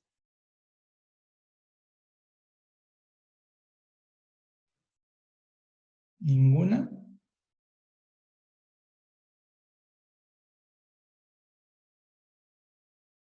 Muy bien. Entonces vamos a continuar. Pelvis ósea. Tengo entendido por ahí que alguno de ustedes ha expuesto el día de hoy pelvis ósea. Vamos a ver si más o menos me ayuda también en esta parte. La pelvis ósea es un hueso compacto que está formado por la unión de 3 huesos. Y un hueso superior denominado, ¿cómo se llama este hueso? Ilion. Luego tenemos este hueso que se encuentra inferior, posterior, que es el isquion. Y un hueso inferior, pero anterior, denominada pubis. ¿Sí? Es la unión de estos 3 huesos, que van a formar un solo hueso compacto, llamado hueso coxal. ¿Ya? El hueso. Estos 3 huesos van a unir y van a ser denominados hueso coxal. Cuando le digan coxal ya se refieren a estos 3. Presenta también un gran relieve, una gran fosa, que es esta de acá, llamada acetábulo. Y el acetábulo es el punto de unión de la cabeza del fémur con el hueso coxal, llamada la articulación coxofemoral.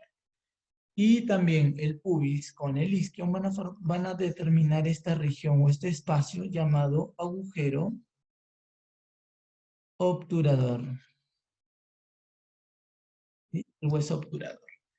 Y esos son los huesos o las características del hueso coxal. Hay diferencias, sí, entre una pelvis masculina y una pelvis femenina. Y ahora, si hablamos de pelvis, ya estamos considerando al hueso coxal más el hueso sacro que está aquí. ¿Sí? Cuando ya hablamos de pelvis, se está refiriendo al hueso coxal más el hueso sacro. ¿Sí? Más el hueso sacro. A eso se denomina pelvis. Es ese cinturón. Como había un cinturón escapular, a eso también se denomina cinturón pelviana o hueso, o pelvis en general. Y hay diferencias entre una pelvis masculina y femenina. Por ejemplo, la estructura general, es decir, el hueso, ¿sí? Los huesos, en un varón son más gruesos y pesados, mientras que en una mujer es más fina y ligera. ¿Qué más? En la estructura general, pelvis mayor es más profunda, mientras que una pelvis en la mujer es delgada en la pelvis mayor. Eso lo voy a ver más adelante, lo vamos a detallar. Además, la pelvis menor es más estrecha y profunda en el hombre, es más ancha y delgada en la mujer. Los estrechos, también lo pueden ver las diferencias en ese cuadro. Ya más adelante lo vamos a verlo, lo vamos a ver esta parte. Pero el arco de la pubis, esa es la zona donde se van a unir ambas pubis, viene así de esta forma. ¿Sí? De esta forma, con su estructura sínfica llamada sínfisis del pubis. Este arco subpúbico o arco del pubis forma un ángulo. Este ángulo en el varón es más estrecho, mientras que en la mujer es más abierto, ¿sí? Y eso de ahí me va a permitir, ¿qué cosa? Presentar diferencias en lo que es respecto al ángulo.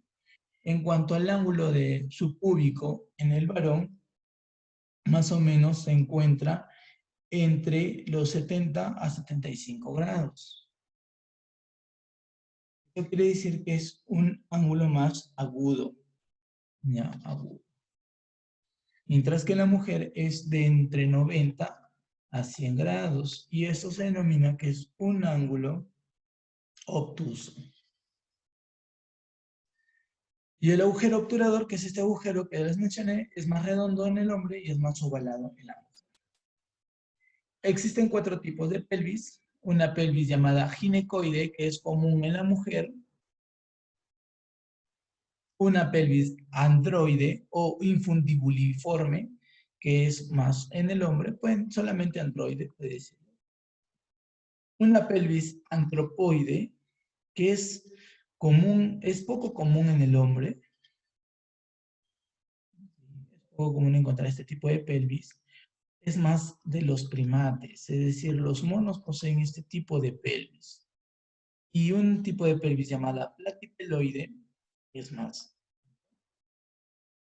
que es característica, es poco común en las mujeres. Poco común en las mujeres. Y este tipo de pelvis va a estar determinada por unas líneas que van a dividir los espacios del espacio pélvico. Y en esta van a determinarse la mayoría. Por ejemplo, en el espacio ginecoide más o menos tiene una forma casi ovalada. Si trazamos una línea internosas de acá de la pelvis, el espacio anterior es casi similar al espacio posterior, con unas diferencias marcadas, ¿no? Pero casi tiene el mismo espacio.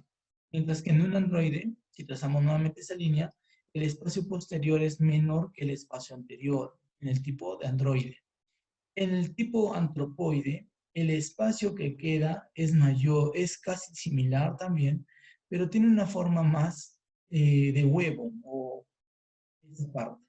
Y si trazamos una línea desde el pubis hasta el sacro, el promontorio, que es la que hemos visto, hay un espacio muy grande en esta zona.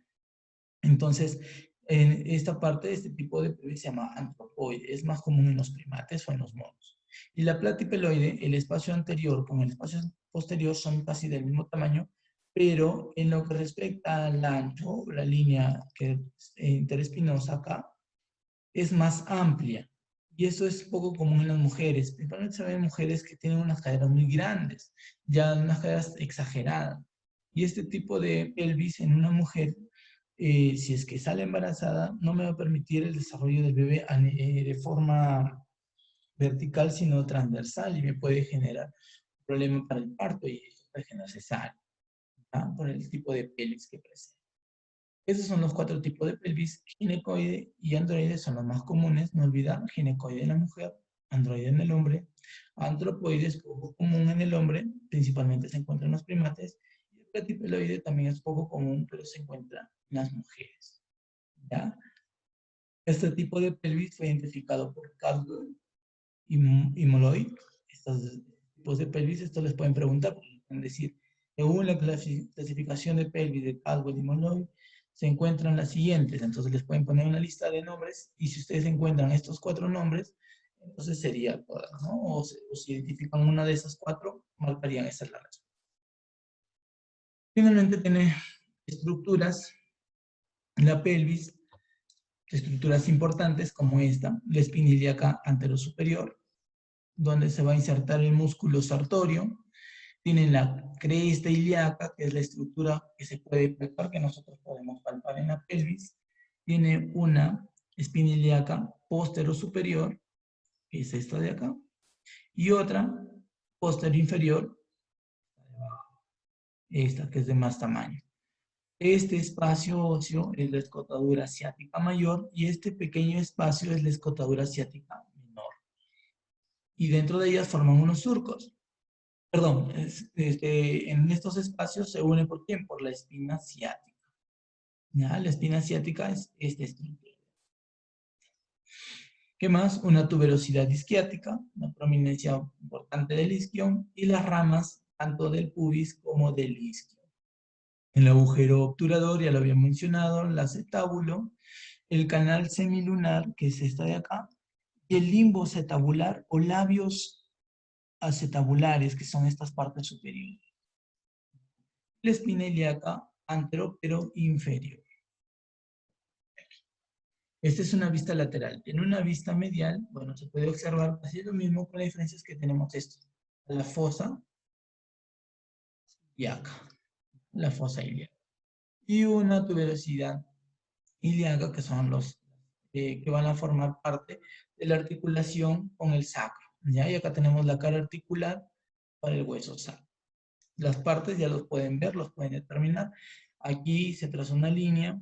Ahí está la línea arqueada, que lo vamos a ver en un momento. El pectoral del pubis, ¿sí? Que está aquí. Tubérculo del pubis, que es una pequeña sobresaliente. Y esta carilla articular, que es para la carilla sínfisis pubis. ¿Qué más? También tenemos que saber que hay dos tipos de pelvis. Una pelvis mayor o una pelvis menor. La pelvis mayor se denomina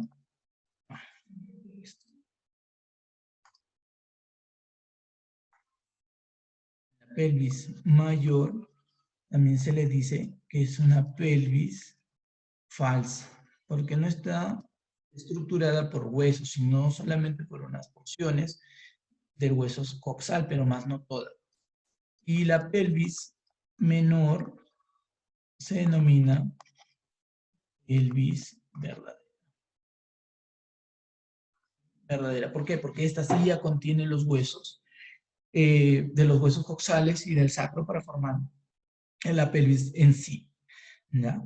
Ahora, ¿cuáles son los límites de esta pelvis? La pelvis mayor presenta los límites que, a ver, si trazamos una línea desde la sínfisis, desde arriba hacia el hueso promontorio, va a separar dos formas. Un espacio que queda hacia arriba, que está dado por el hueso ilíaco, y que va a formar parte de la pelvis mayor o pelvis falsa.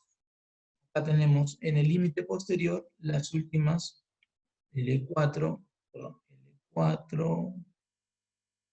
L5, 4, corrección ahí.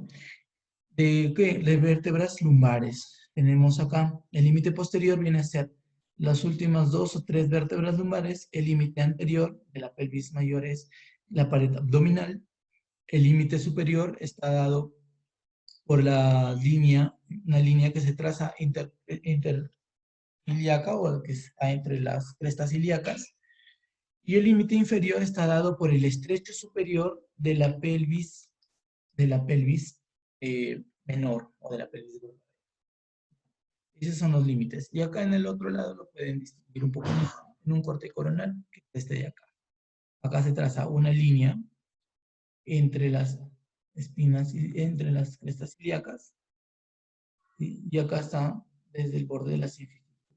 Todo lo que está hacia arriba es la pelvis mayor, la pelvis menor, o también llamada pelvis falsa. Mientras que la pelvis menor es llamada la pelvis verdadera. Y eso de la pelvis verdadera va a tener dos estrechos importantes. Un estrecho superior y un estrecho inferior, que también tienen características propias. En cuanto al contenido de la pelvis verdadera, perdón, de la pelvis mayor, el contenido principalmente está del intestino, delgado, las últimas porciones, el intestino grueso, pero acá en el intestino grueso está el ciego y el apéndice. Tiene también el recto sigmoides, una porción del recto sigmoides, la cúpula de la vejiga, en el caso de la mujer, la cúpula del útero, y esas son las partes. Y en la pelvis menor o pelvis verdadera ya se contienen los demás órganos. En el caso de la mujer, el útero, la vagina; en el caso del hombre, la vejiga, junto con la mujer, tienen el recto y el ano, que se encuentran en esta porción. Se encuentran arterias importantes como las arterias ilíacas que van a atravesar esta zona para que pueda irrigar el miembro inferior. ¿Ya? En lo que respecta a pelvis mayor y menor, en características generales. Y aquí ya vamos a mencionar los estrechos. Voy a cambiarle de color.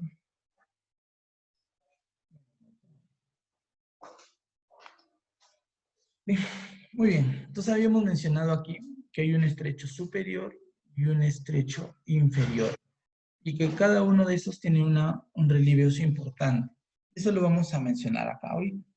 El estrecho superior va a estar formado desde atrás hacia adelante por ese sobresaliente del sacro llamada promontorio.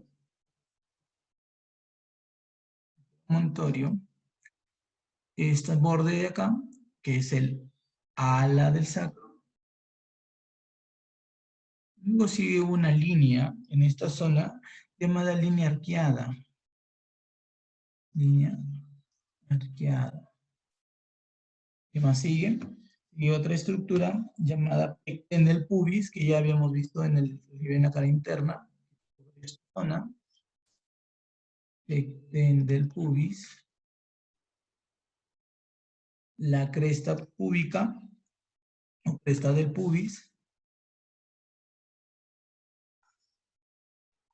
Y finalmente, el borde superior de la sínfisis púbica. Borde superior de la sínfisis púbica. Esas son las partes que presenta el estrecho superior. ¿Ya? Este estrecho superior. Vuelvo a repetir: promontorio, ala del sacro, línea arqueada, pecten del pubis y la cresta del pubis junto con el borde superior de la sínfisis púbica. A estas tres partes, la línea arqueada, pecten del pubis y cresta del pubis, se le denomina línea terminal. Y que es una pregunta que les pueden pedir en un examen. Línea terminal. Eso es en cuanto al estrecho superior. Y al estrecho inferior va a tener una forma casi de rombo. Vamos al dibujo casi de rombo. Que va a estar determinado principalmente por el borde inferior. ¿Sí? El borde inferior del pubis. Presentamos esta otra estructura que es la rama isquiopubiana. ¿Sí? Sí, este es el pubis y este es el isquio, rama isquiopubiana. Esta estructura es de sobresaliente que ya la habíamos mencionado, que es la tuberosidad isquiática. Hay un ligamento que une el sacro con la tuberosidad isquiática. Este ligamento se denomina ligamento sacrotuberoso. Y finalmente el estrecho se completa con el hueso, con los huesos del coxis. Y acá está formando todo lo que es el estrecho. Vuelvo a repetir: borde inferior del pubis, rama isquiopubiana, tuberosidad isquiática, el ligamento sacrotuberoso y el hueso coxí. Y eso es lo que forma el estrecho inferior. Y en el estrecho inferior se encuentra el perine, que tiene una forma triangular, romboidea. Si hacemos un trazo y dividimos en dos porciones este triángulo, tenemos la porción o el triángulo anterior llamado urogenital y una porción posterior llamado cloacal. ¿Ya? Triángulo urogenital, porque ahí va a tener la uretra, y principalmente en la mujer la vagina, y el triángulo posterior llamado cloacal, que ahí contiene a la porción final del intestino, que es el ano. Esos son los estrechos mayor y, perdón, el estrecho superior y el estrecho inferior, que también son preguntas que les pueden venir en el examen. Finalmente tenemos los diferentes agujeros que tiene la pelvis. Tiene un agujero ciático mayor, un pequeño agujerito llamado ciático menor, el agujero obturador, los agujeros sacros anteriores, que son los diferentes agujeros que van a atravesar. Y los elementos que van a atravesar esos agujeros, acá lo tienen. Tienen toda esta lista, que lo pueden revisar después. La diapositiva la voy a subir. ¿Sí? Continuamos finalmente con este hueso. Este hueso es el hueso fémur, que igual que el húmero contiene una cabeza, tiene un cuello anatómico, tiene una prominencia externa llamada trocánter mayor, no se olviden, no se confundan con el troquínter y el troquín del húmero. Este es trocánter mayor, este es trocánter menor. Tiene una línea intertrocanteria, es decir, una línea que va a unir ambos trocánteres, el cuerpo, y como pueden ver el hueso fémur es muy grande, es el más grande de todo el cuerpo. Tiene también epicóndilos, un epicóndilo medial, un epicóndilo, perdón, lateral y un epicóndilo medial. Y tiene estos cóndilos que se van a unir a la tibia, en esta zona. Característica principal de la cabeza del fémur es que tiene esta fosita de la cabeza del húmero, o también denominada fosita digital. Fosita digital. ¿Qué importancia tiene la fosita digital? La fosita digital va a permitir unir la cabeza del húmero con el acetábulo del hueso coxal. Hay un pequeño ligamento que lo une, y a la vez también en esa zona está una arteria, la arteria digital, que va a llegar a irrigar toda la parte de la cabeza del húmero, ¿sí? Toda esa parte por dentro va a comenzar a irrigar. Ahora, una vez que existe una fractura de hueso coxal, lo más probable es que se rompa este ligamento. Y al romperse ese ligamento también se rompe esta arteria. Y muchas veces los médicos traumatólogos que generan la reparación, la reconstrucción de esta zona, no se dan cuenta y les pueden evitar reparar esta arteria, por ende generar necrosis o muerte de la cabeza del húmero. Entonces, después de unos meses ven que no se está alimentando la cabeza del húmero, que se está destruyendo, y dicen, ¿pero por qué? Entonces, no se han dado cuenta que esta arteria también se está rompiendo. Y la arteria va a nutrir la cabeza del húmero. Esas son las características importantes de él. ¿Qué más? ¿Qué más presenta el fémur? En la cara posterior, como pueden ver, hay una fosa intertrocantérica, que es la zona donde van a unirse en la parte posterior los trocánteres, pero acá tiene una fosita, y ahí se van a insertar ciertos músculos que ya los vamos a ver cuando hablemos de músculos del miembro inferior. A la vez también tenemos unas líneas denominadas líneas ásperas, ¿ya? Y estas líneas ásperas van a presentar dos partes, uno del labio medial y un labio lateral. Y a la vez una línea pectínea. ¿Para qué músculo? Para el músculo pectíneo. Hacia abajo y encontramos los cóndilos del húmero, ¿ya? Cóndilos del húmero. También por ahí encontramos un tubérculo del aductor, que es donde se inserta el músculo aductor, que permite el movimiento de aducción de la pierna, es decir, cierra fuertemente los muslos. Y una fosa intercondilia, que la importancia es que por ahí atraviesa una arteria, la arteria poplitea. Va a estar pasando por ahí. Eso es en cuanto al fémur en generalidades. La lista de los músculos que se insertan en esas estructuras también ya las tienen en el manual, lo pueden ir revisando. En cuanto a la tibia y el peroné, también ya tenemos sus estructuras. Lo más importante en cuanto al peroné viene a ser el cuello del peroné, ya que por esta zona está atravesando un nervio llamado el peroneo común, y a nivel del cuello se divide en dos, un peroneo anterior y un peroneo posterior. Se lesiona o se rompe este hueso, lesiona al cuello del peroné y genera una lesión en lo que respecta a los músculos del pie y la forma de caminar. Ustedes han visto personas que caminan con el pie hacia adentro y como que de forma en punta de pie, solamente de ese lado, es porque se ha lesionado el nervio peroneo común. Esto voy a señalar. Nervio peroneo común. La zona. ¿Qué otra importancia? La tibia, que es esto de acá. Tibia tiene las carillas articulares superiores para que vengan los cóndilos del fémur de esta forma. Tiene una tuberosidad isquiática, que es la más prominente, que nosotros podemos palpar o tocar a nivel debajo de la rodilla. Tiene un cóndilo lateral, un cóndilo medial, que también las importancias es en inserciones musculares, que ya también lo tienen en la lista. Tienen una línea o un borde anterior, que también se puede palpar, es la más palpable. Y una cara lateral que no presenta músculos, carece de músculo.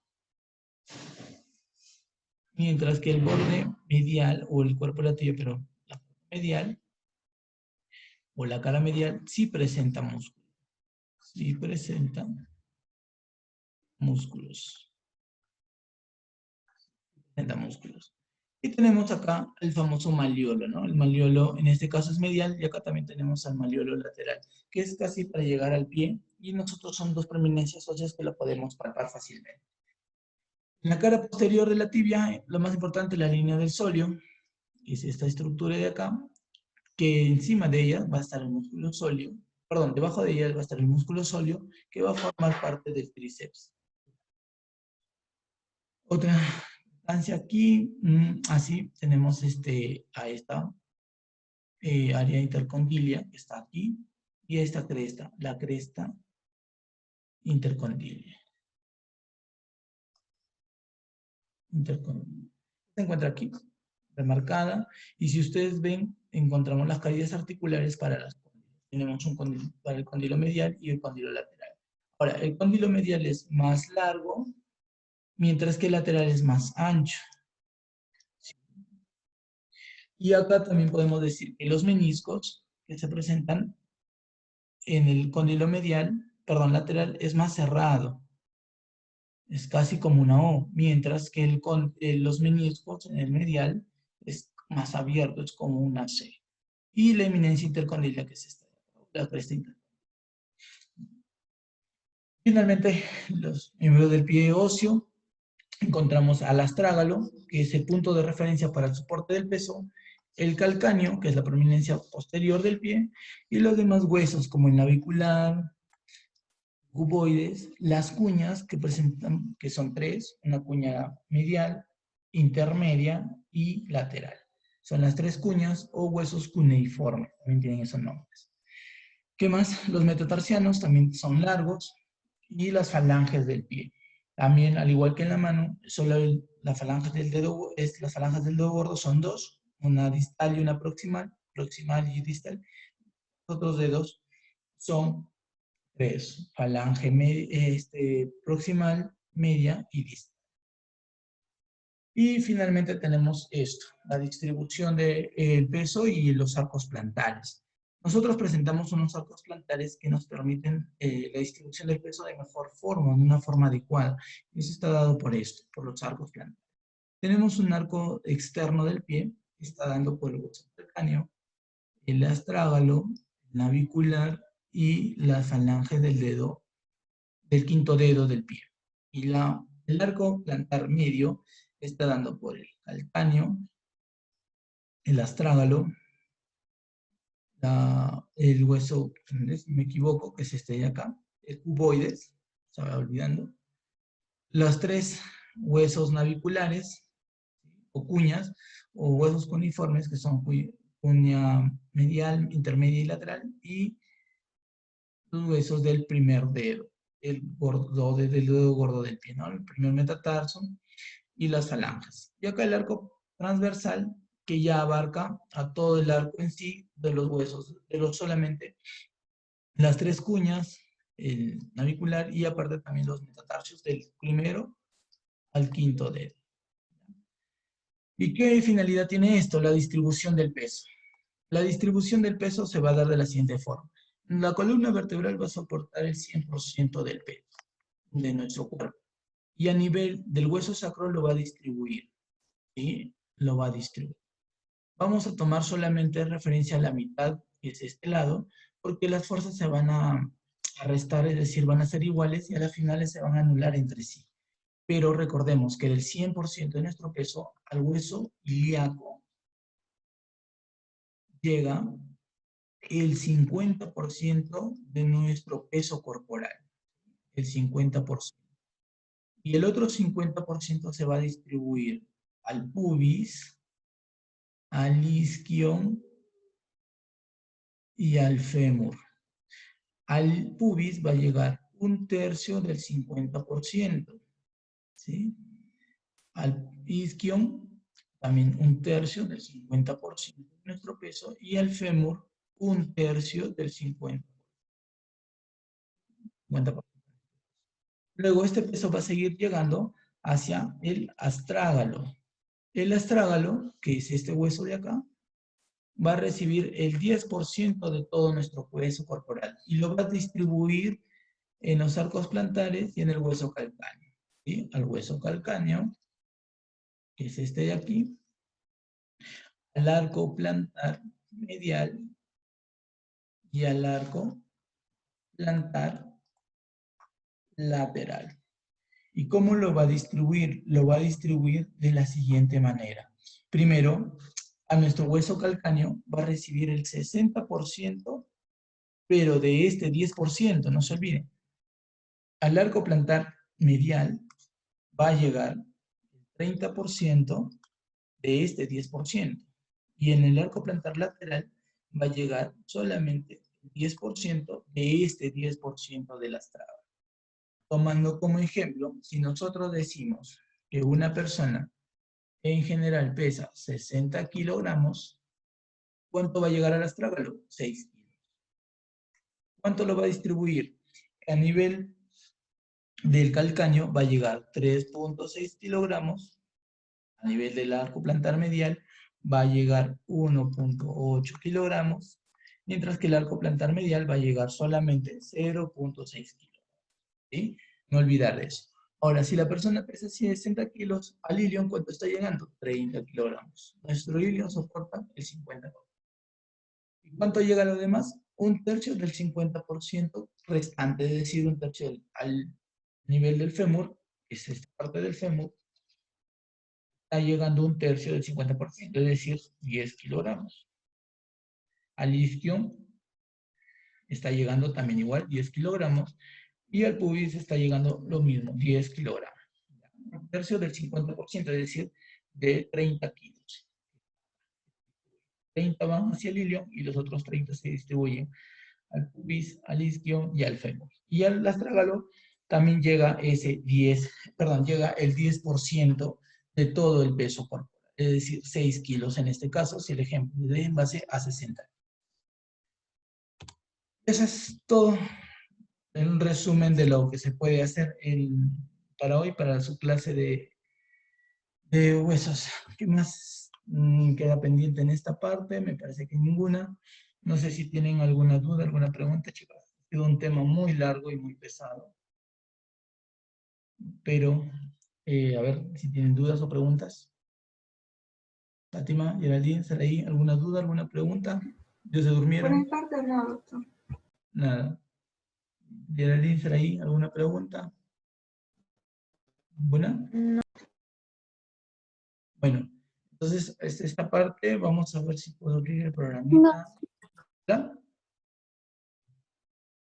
¿Sí? Muy bien. No, ninguno. Listo. Voy a detener la grabación.